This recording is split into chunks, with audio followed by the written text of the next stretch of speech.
Sudah selesai. Ya, sudah. Oke, makasih. Terakhir. Selanjutnya, coba cek di samping kiri, kanan, depan, belakang, lihat temannya siapa yang tidak hadir hari ini. Siapa? Alvina sama Pani sakit. Sudah berapa hari sakitnya? 3 hari. Dari hari Senin tidak hadir. Ya, kita doakan teman kalian Pani sama Alvina supaya segera lekas sembuh dan bisa ikut beraktivitas kembali bersama-sama kita di sini ya. Amin. Oke, sebelum kita mulai pelajaran hari ini, Ibu mau membagikan ice breaking kepada kalian. Kita peregangan dulu supaya dapat menjadi semangat kalian untuk belajar hari ini. Yang tadinya ngantuk, berhenti ngantuk. Yang tadinya ice breaking tidak menghilangkan lapar, paling tidak akan meningkatkan mood kalian untuk bisa mengikuti pelajaran hari ini. Boleh berdiri? Bukunya ditaruh di tengah dulu. Boleh berdiri?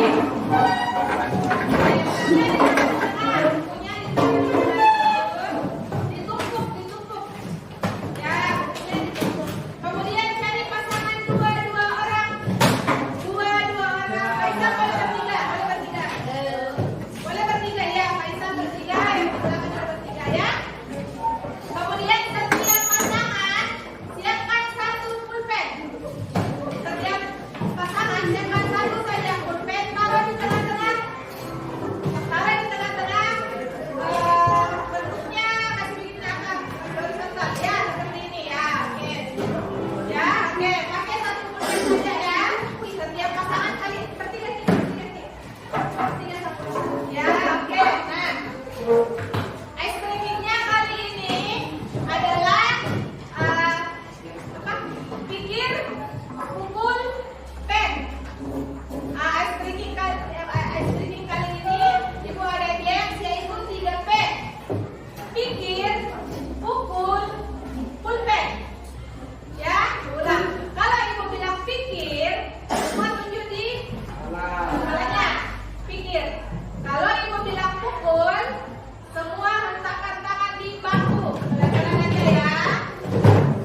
mengerjakan aktivitas yang berhubungan dengan konsep berpikir komputasional itu sendiri. Kemudian yang kedua, peserta didik dapat mengidentifikasi dan menerapkan elemen berpikir komputasional, yaitu ada 4. Yang pertama dekomposisi, yang kedua pengenalan pola, yang ketiga abstraksi, dan yang terakhir algoritma. Nah, pernah dengar istilah algoritma sebelumnya? Pernah? Nah, di mata pelajaran apa? Informatika ada. Di mana lagi? Di IPA juga ada. Di mana lagi? Matematika, ya. Jadi kurang lebih seperti itu. Nah, ini tadi yang sudah dijawab sama temannya. Ada beberapa tadi yang menjawab sudah benar dan tepat. Berikut ada pengertian berpikir komputasional. Berpikir komputasional adalah cara berpikir untuk memecahkan masalah secara sistematis dan logis, seperti yang dilakukan oleh komputer, tetapi diterapkan oleh manusia dalam kehidupan sehari-hari. Berpikir komputasional bukan hanya tentang menggunakan komputer, tetapi tentang mengembangkan pola pikir untuk menyusun langkah penyelesaian masalah dengan efektif dan efisien. Jadi berpikir komputasional tidak hanya mengajak kita untuk berpikir seperti komputer, apa cara kerja sistem komputer, tapi juga kita ditantang untuk mengembangkan pola pikir kita untuk menyusun langkah-langkah penyelesaian masalah yang efektif dan efisien, sama seperti cara kerja komputer menyelesaikan masalah. Itu ya. Nah, kenapa berpikir komputasional itu penting? Yang pertama, membantu menyelesaikan masalah dengan lebih mudah. Yang kedua, membantu membuat keputusan yang lebih baik. Yang ketiga, mengajarkan cara berpikir kreatif dan terstruktur. Kemudian, membantu menghemat waktu dan lebih efisien. Dan yang terakhir, membantu beradaptasi dengan teknologi. Jadi seperti yang kita ketahui, setiap hari, dari waktu ke waktu teknologi itu semakin berkembang. Nah, kita sebagai generasi masa depan harus menyiapkan diri untuk mengikuti alur teknologi yang berkembang. Ya, jangan sampai kita ketinggalan tentang penggunaan teknologi terbaru. Dan penggunaan teknologi juga itu ada negatif dan positifnya. Jadi pandai-pandailah menggunakan teknologi, ya. Nah, ini seperti yang tadi di awal, prinsip berpikir komputasional itu ada 4. Yang pertama disebut dengan istilah dekomposisi. Apa itu dekomposisi? Memecahkan masalah kompleks menjadi bagian-bagian yang lebih kecil dan lebih mudah dikelola atau bisa dipahami. Jadi dekomposisi itu ibaratnya satu masalah besar dibagi menjadi beberapa masalah-masalah kecil. Ingat kata kuncinya ya. Dekomposisi itu ibaratkan ada satu masalah besar, nanti dipecah menjadi beberapa masalah yang kecil. Nah, itu dekomposisi. Sebentar terakhir ada pemahaman soal. Nanti kalian diberi soal berhubungan dengan materi hari ini. Jadi kalau disimak, diperhatikan di garis bawahi yang perlu digarisbawahi. Kemudian yang kedua, abstraksi. Menyaring informasi yang tidak relevan dan hanya mengambil bagian yang penting untuk menyelesaikan masalah. Jadi abstraksi itu kita mencari apa sih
hari, kemudian dari pagi, siang sampai sore apa yang kita lakukan, begitupun dari sore sampai malam. Ya, itu contoh kecilnya untuk dekomposisi.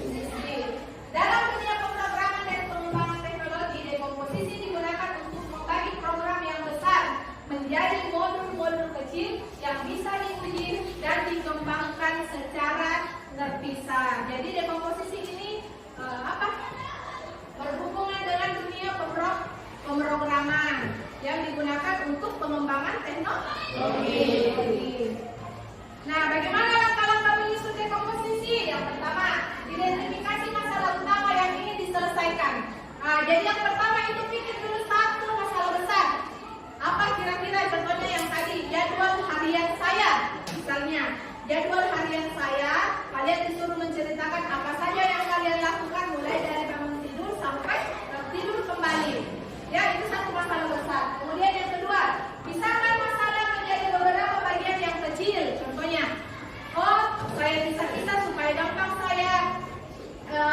saya atur bagian-bagiannya, saya pisah-pisah deh. Misalnya dari pagi sampai siang ini kegiatan saya, dari siang sampai sore ini kegiatan saya, kemudian dari sore sampai malam ini kegiatan saya. Itu namanya ya memisahkan masalah menjadi beberapa bagian.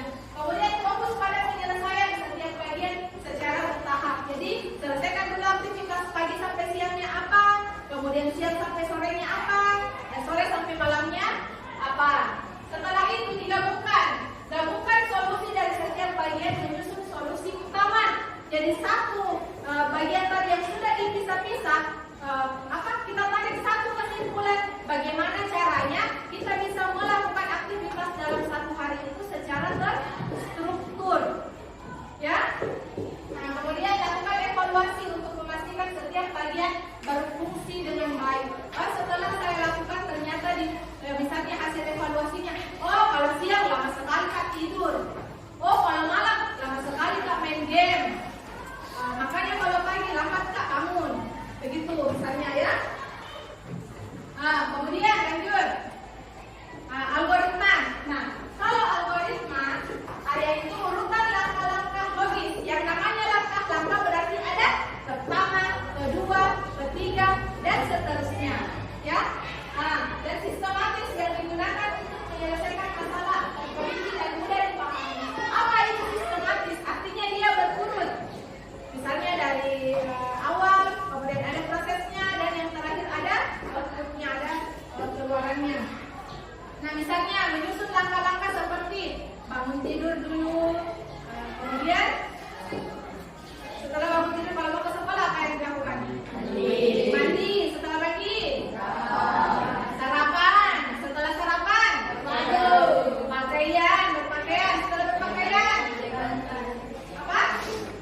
kemudian urutan itu harus jelas, ya, jangan asal susun, jangan misalnya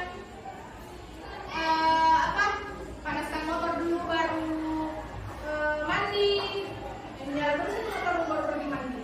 Begitupun dengan jangan buka sarapan dulu baru makan, ada juga yang seperti itu. Jadi setiap jawaban nanti boleh berbeda, tergantung kesepakatan kelompoknya masing-masing, ya.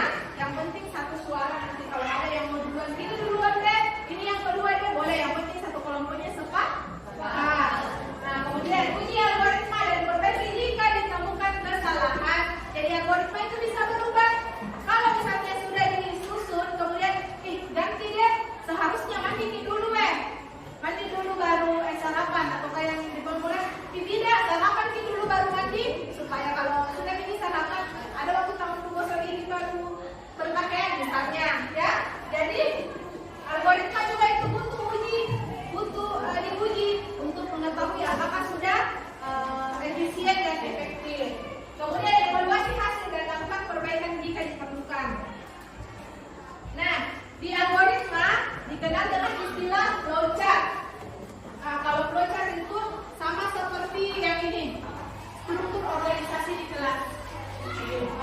Dalam bentuk bagan biasanya, ya, terstruktur dari atas ke bawah. Tidak mungkin itu petugas kebersihan paling atas.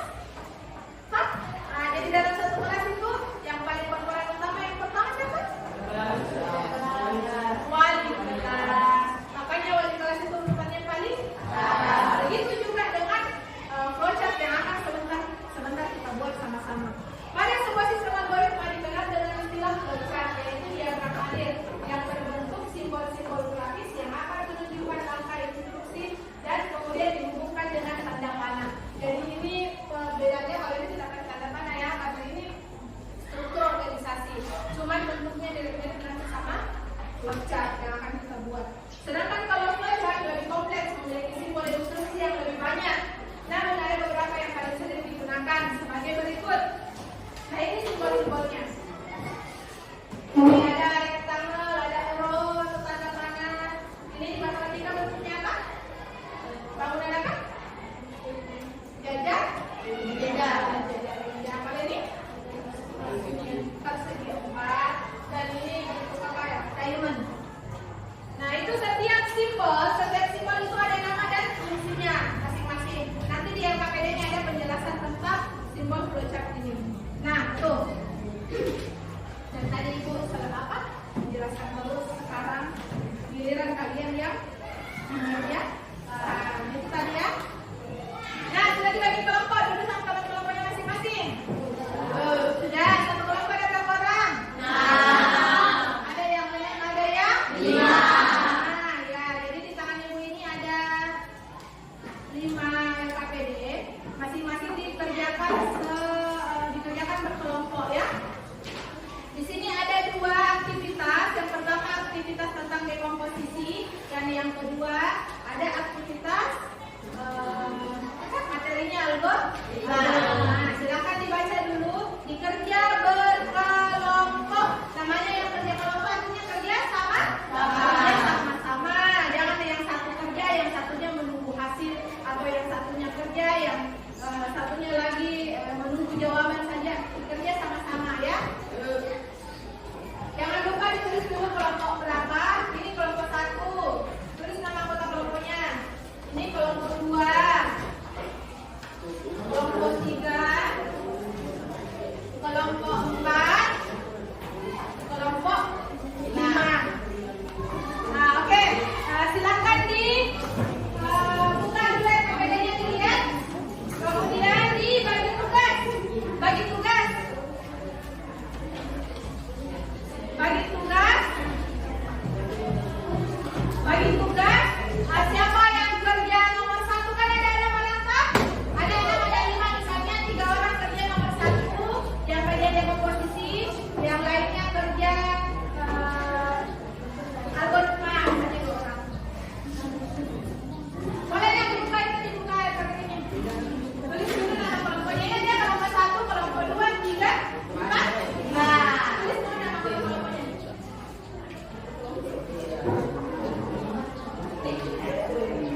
Kemudian ini nanti yang ada di sini dikasih kulit di sini. Terus juga mulai. Kemudian tadi ini di sini apa tadi? Mandi, usahakan, berpakaian atau berpakaian bersalaman. Di sini nanti ditulis menyiapkan diri kelas sekolah. Di sini kelas umum, di sini anggota. Pagi masih ada yang baru.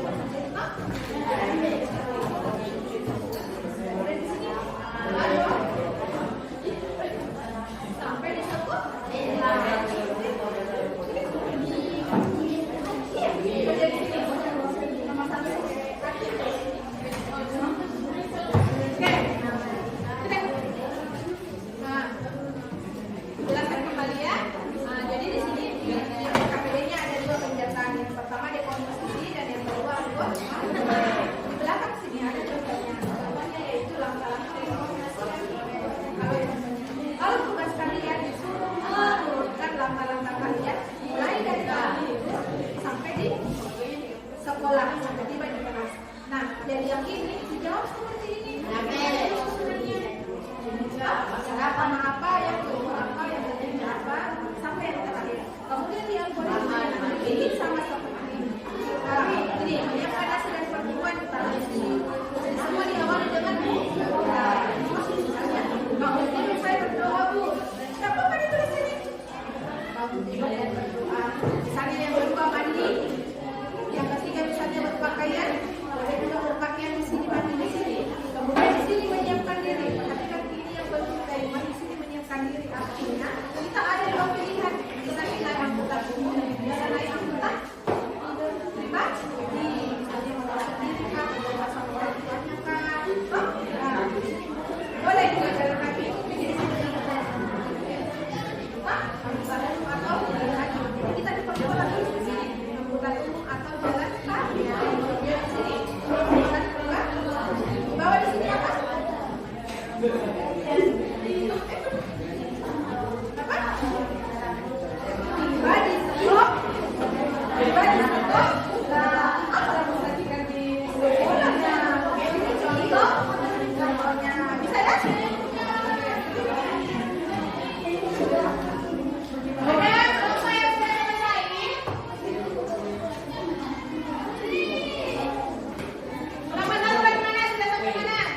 Ya boleh kalau ini belakang.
Dia tidak pakai penggaris tidak apa-apa, nah. Tidak apa-apa. Yang penting bentuknya bedakan mana persegi panjang, mana jajar pinjau. Tidak apa-apa tidak pakai penggaris. Ama. Masih. Mau bikin masan di aku lapan. Jelas Pak.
Assalamualaikum warahmatullahi wabarakatuh. Waalaikumsalam warahmatullahi wabarakatuh. Kami dari kelompok 1 ingin membacakan hasil diskusi kami. Komposisi. Setiap hari kalian tentu saja bisa melakukan beberapa setiap harinya. Salah satunya adalah kegiatan kalian mulai dari bangun tidur hingga sampai kalian tidur. Tuliskan urutan kegiatan yang kalian lakukan mulai dari bangun tidur sampai kalian tiba di kelas. Nah, coba perhatikan kelompok 1 memaparkan isinya isi KPD-nya, isi tugas kelompoknya. Kalian cocokkan sama di situ. Ada tidak yang berbeda dari kelompok 1 supaya nanti bisa disampaikan apa perbedaan? Lanjut. Langkah kegiatan bangun tidur sampai ke sekolah. 1. Bangun tidur. 2. Mandi. 3. Berpakaian. 4. Sarapan. 5. Menunggu angkutan umum. 6. Tiba di sekolah. 7. Masuk ke dalam kelas. 8. Siap mengikuti pelajaran. Nah, itu jadi urutannya mulai dari kamu tidur sampai siap mengikuti pelajaran. Kasih sekian, coba sekian tampilkan ya. Algoritmanya kasih lihat saja ke mata. Nah, jadi sampaikan pada mata ini. Ya,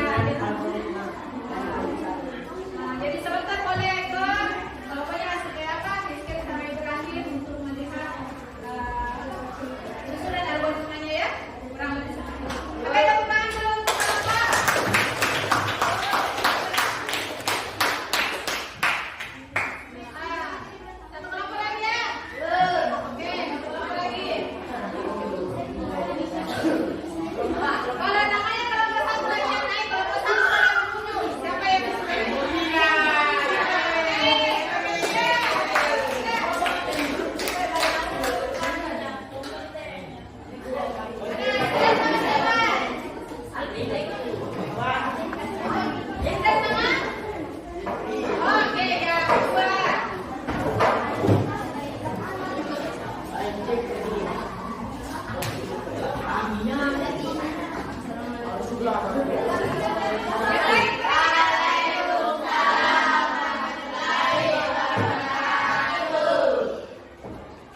ini saya akan menceritakan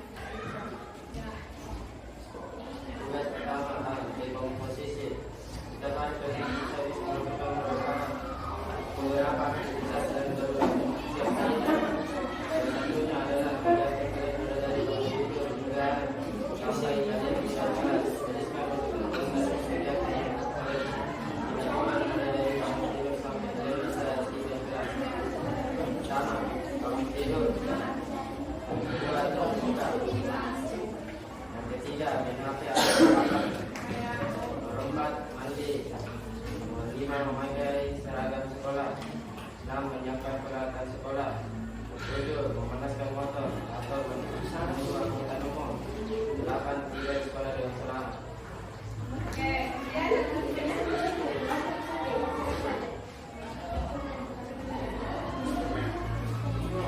Ini adalah algoritma dari komposisi. tepuk tangan untuk kelompok.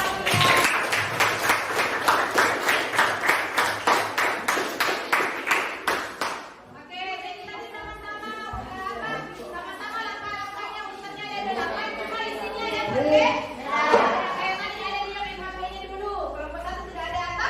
Nanti di situ kita lihat perbedaannya apa saja. Satu kelompok lagi boleh? Oke, kalau yang naik nanti namanya kelompok 1 atau kelompok 3 dia boleh menunjuk kelompok siapa yang belum. Oke, kita mulai lagi.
Satu, bangun tidur. 2, rajin. 3, lanjut. 4, memakai pakaian. 5, berangkat sekolah. 6, berangkat dengan menggunakan mobil pribadi. 7, sampai di sekolah.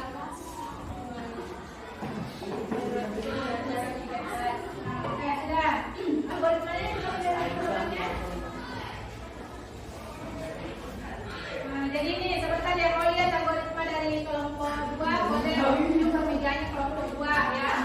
Bandingkan algoritma dari setiap kelompok. Tepuk tangan untuk kelompok 2.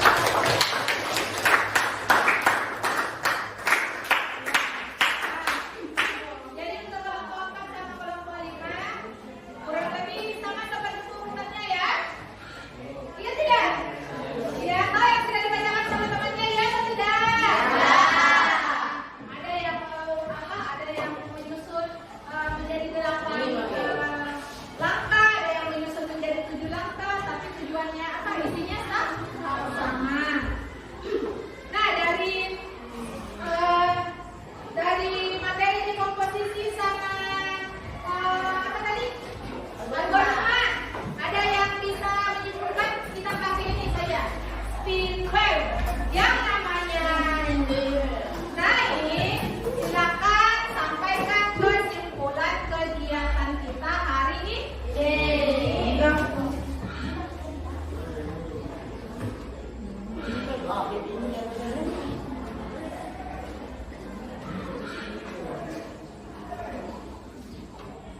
Siap ya? Ya.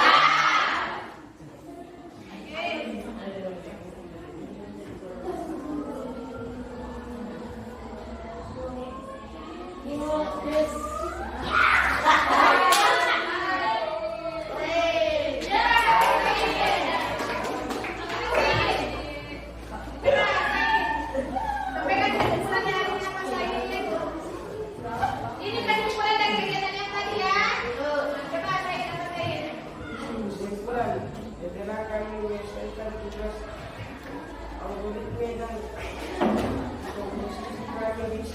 mengatur waktu dan efisien dan jadwal kami lebih teratur dan lebih rapi. Terus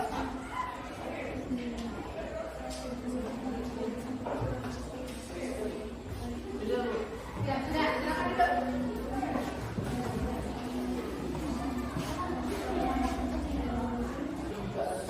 Oke, jadi tadi masing-masing kelompok sudah mempresentasikan hasil kerja kelompok yang sudah kalian lakukan tadi. Nah, selanjutnya untuk penguatan dari hasil pembelajaran kita hari ini, Ibu punya soal pemahaman. Soal pemahaman ya. Kita nanti panggil di sini satu nama boleh mengerjakan soal pemahaman yang ada di atas. Ya. Ayo, siapa yang akan giliran? Namanya yang ya. Ayunin, mana anaknya Ayunin? Mana Ayunin? Oh iya, sini Ayunin. Sini Ayunin. Ini, klik tombol start. Jadi Ayunin akan mengerjakan soal pemahaman yang berhubungan tadi dengan materi. Proses memecahkan suatu masalah yang besar dan kompleks menjadi bagian kecil apa Ayunin? Oke. Ya, jawaban yang pertama benar, yang kedua berpikir komputasional lagi nih. Oke, yang ketiga. Oke, yang keempat, urutan langkah-langkah. Soal yang terakhir. Arti simbol, teks tangan. Wah, masih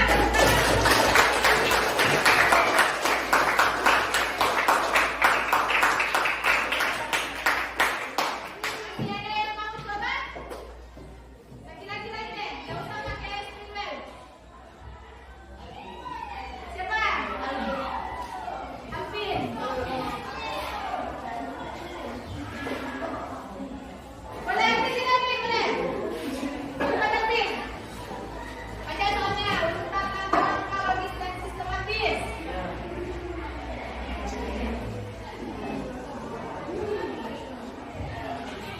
Oke, ada waktunya ya, berarti waktunya di bawah 20 detik.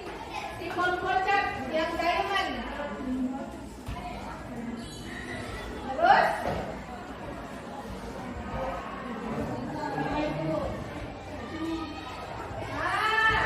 Proses mengerjakan suatu masalah yang besar dan kompleks. Oke, yang terakhir. Berpikir komputasional adalah